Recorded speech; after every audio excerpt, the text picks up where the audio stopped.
தாவேகா நாங்க வந்து இத்தனைக்கும் கூட்டணி ஆட்சிங்கிறத பகிரங்கமா முதல் அறிவிச்சது தாவேகா தான். ஆமா. என்ன, எங்க கூட கூட்டணிக்கு வந்தீங்கன்னா, அதிகாரத்தில் ஆட்சியில் பங்கு அப்படிங்கிறத ரொம்ப தெளிவா பட்டவர்த்தமா அவங்க சொன்னாங்க. அறிவிச்சப்ப நான் கூட ஒரு வியந்தேன். இது ஆல்ரெடி சொல்லிட்டு இருக்கக்கூடிய விசிகாவா இருக்கட்டும், இவங்கலாம் சரி ஓகே. நமக்கு இங்க ஒரு பெட்டர் ஆப்ஷன் இருக்கு. இது நம்ம எதிர்பார்க்கிறத அவர் சொல்றாரு. மக்கள் மத்தியிலும் நல்ல செல்வாக்கான ஆளு.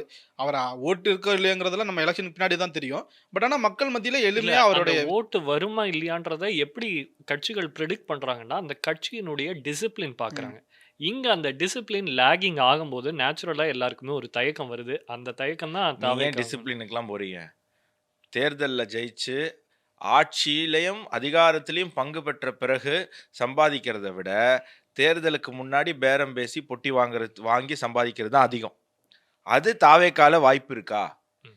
ஆல்ரெடி 500 கோடி ஜனநாயகன்ல லாக். என்ன சொல்றாங்க? அது கருப்பு பணம்.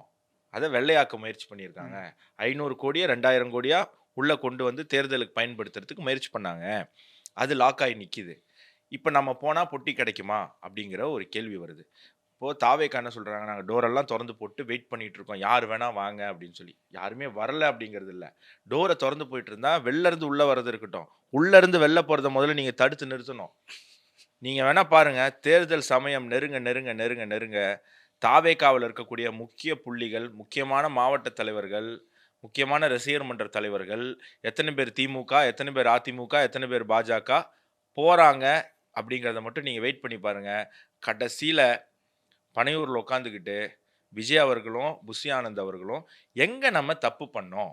அப்படிங்கிறத யோசிக்க ஆரம்பிப்பாங்க. அப்போ எங்க வந்து தாவேக்கா தப்பு பண்ணுச்சு அப்படின்னு சொன்னா, தாவேக்கா விஜய் முதலமைச்சர் ஆயிடுவாரு அப்படிங்கிறத நம்புன இடத்துல தான் தாவேக்கா தப்பு பண்ணியிருக்கு. விஜய் முதலமைச்சர் ஆக முடியும். தனித்து நமக்கு வாக்கு கிடைக்கும்.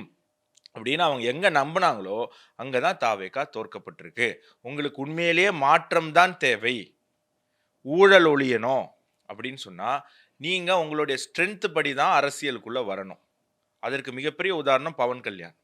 ம். அவர் வந்து தனித்து பார்த்தாரு, முடியல அப்படின்னு தெரிஞ்சு போயிடுச்சு. அப்ப அடுத்த தேர்தல்ல என்ன பண்றாரு? இல்ல நமக்கு மாற்றம் தேவை. இருக்கறதுலே பெரிய அயோக்கியன் யாரு? அவன் தோத்து போணும். அவன ஓரமா ஒதுக்கணும். அப்போ மத்தவங்களோட நம்ம சேருவோம்.